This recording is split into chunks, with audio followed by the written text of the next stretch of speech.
Hello and welcome. You're watching Tigray television. Here are today's news, and now I'll proceed to the details.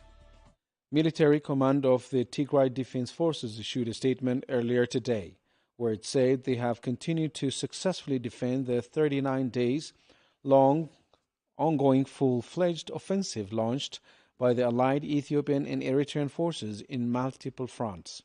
According to the statement, more than 5 infantry divisions of the Eritrean forces alongside its mechanized forces attempted to enter into Magala through the Barahla front, which was successfully neutralized by Tigrayan forces.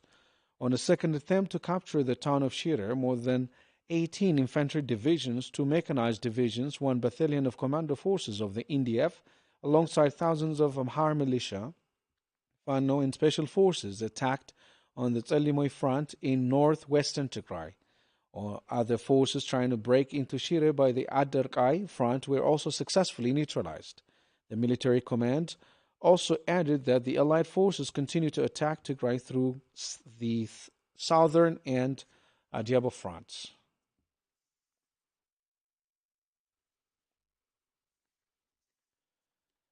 On Tuesday, Eritrean forces conducted consecutive aerial attacks in the town of Adadaro, located in northwestern Tigray, that killed dozens of civilians and left many more injured. We have obtained a footage from the area where the victims described their despair. Let's take a look.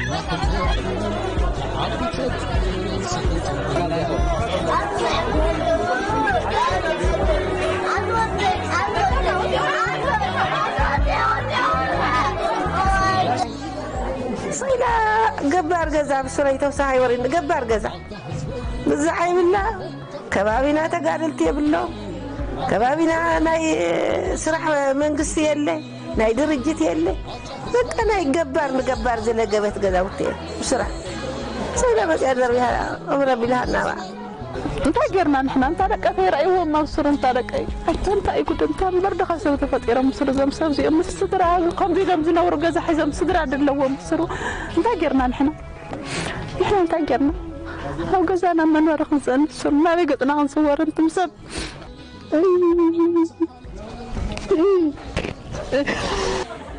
ودو بنعمل زي تعمل حرور تشاو دينيرو كوفي عايزين كده ما في كوجز ابونا ستنا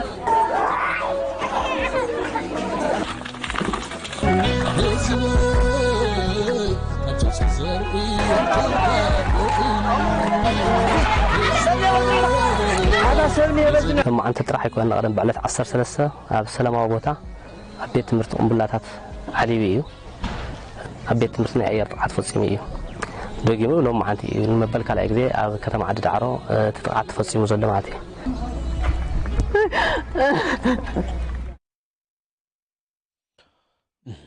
On Friday, Salsai Wayana Tigray, an opposition party, issued a statement condemning the recent aerial attacks conducted by Air Force in the town of Adidaro.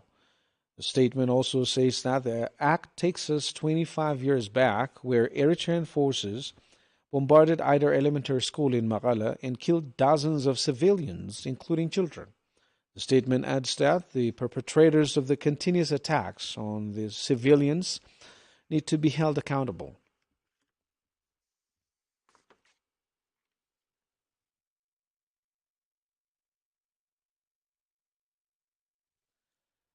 Meanwhile, United Eritreans for Justice issued a statement yesterday condemning the continuous bombardments by the Eritrean Air Force on civilians in Adaro that took the lives of dozens of civilians. The statement finally extends its condolences to the victims of the airstrike that lost their families and loved ones.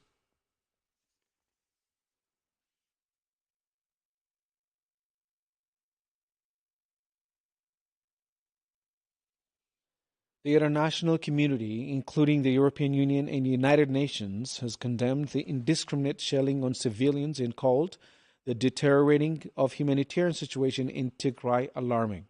The United Nations strongly condemned the indiscriminate shelling and called for disengagement of regional actors from the war on Tigray. The European Union, on its part, said that it's alarmed that the humanitarian operating environment continued to deteriorate and called for an unfettered access to humanitarian organizations in the region. Saron Tsagai reports.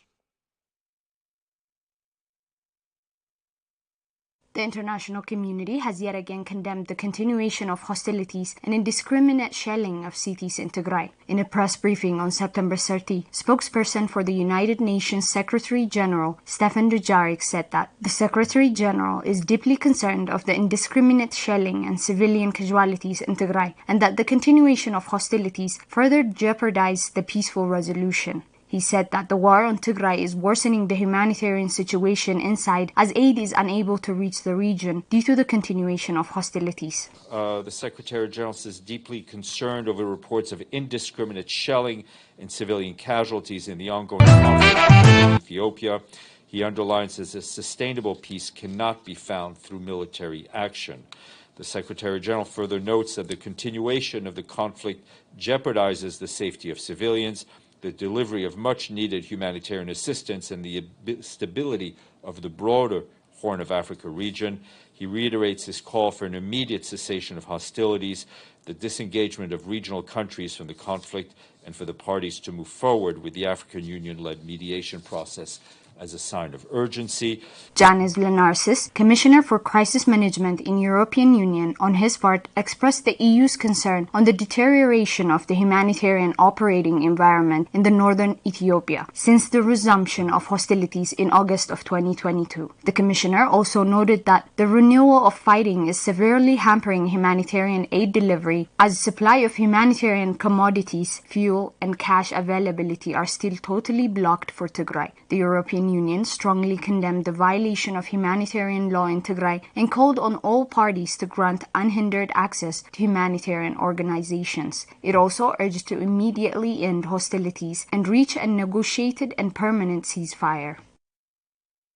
In a related news, in an interview with a Center for Strategic and International Studies, Regional Director of East Africa's World Food Program, Michael Dunford, said that access to humanitarian support to Tigray has been discontinued due to the resumption of hostilities. The director said that WFP is currently unable to send convoys to Tigray, as well as distribute even the available aid to the people in need due to the blockade of fuel from entering the region. During the event, Abdullah Boros, senior advocate for East Africa at Refugees International, on his part said that the Ethiopian government has used a slow-burning tactic to deny people food as a weapon of war for the past 2 years. Let's take a look. We're not moving any trucks in presently. We have no fuel that has arrived since the 24th. Currently, the only distributions ongoing is food that was already in place. Fuel is being rationed. Our staff have not been able to come out or new staff go in since the 24th of August. So many staff now have been in far in excess of what was planned. Some need to come out for medical reasons. Others simply need a rest, and we want to be able to rotate. The flights that we were using in and out on UNHAS, they're suspended currently. So all of these elements are prohibiting the ability of the international community to respond to the immediate needs. And Abdullahi had already touched on it. We've got huge levels of food insecurity.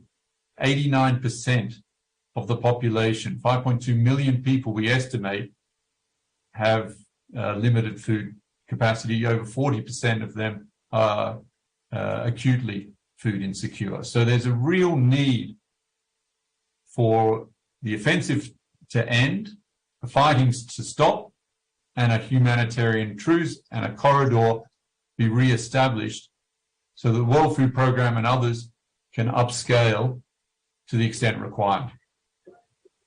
You have food that is ever so closer to people, but it's not delivered to people who are in desperate need of it not because the food is not available, not because the expertise are lacking, but because of, a slow banning tactic from the Ethiopian authorities, federal authorities, to deny these people food. It's been 2 years now, right? I mean, like this November will be 2 years. So that makes it very difficult. As the country continues to be engulfed in violence, protesters called for the downfall of Abiy Ahmed were held in the streets of Addis Ababa in the midst of Irecha celebrations. In the first day of the 2 days long celebration, Oromo youths gathered in the capital and demanded Abiy Ahmed step down. Let's take a look at the footage.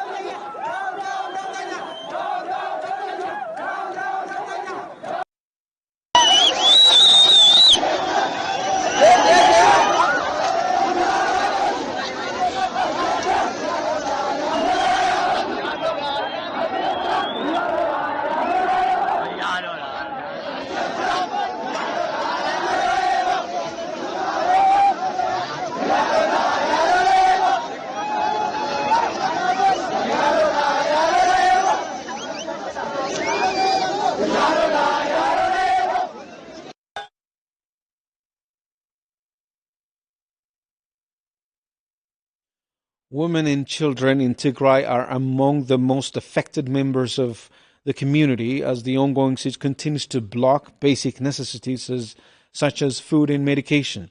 Our reporter spoke with Birzaf Aragawi, a 9 months pregnant woman, where she says her pregnancy has become difficult for her as she is unable to get the antenatal care she needs. Wintakirana has more.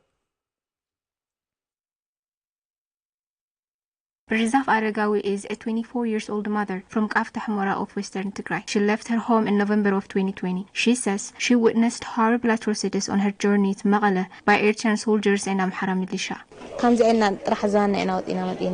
I left home with empty hands. I went to Talima where my father lives. Amhara militia and Eritrean forces tortured us brutally to hand over our father, saying he was a militia. We had to go hiding in the woods just to save our lives, but many were killed and women and girls as young as 8 were raped. It was a horrible act to witness. Birzaf says she got separated with her brothers in Talimo, and ever since she is unable to get in touch with them due to the total communications blackout.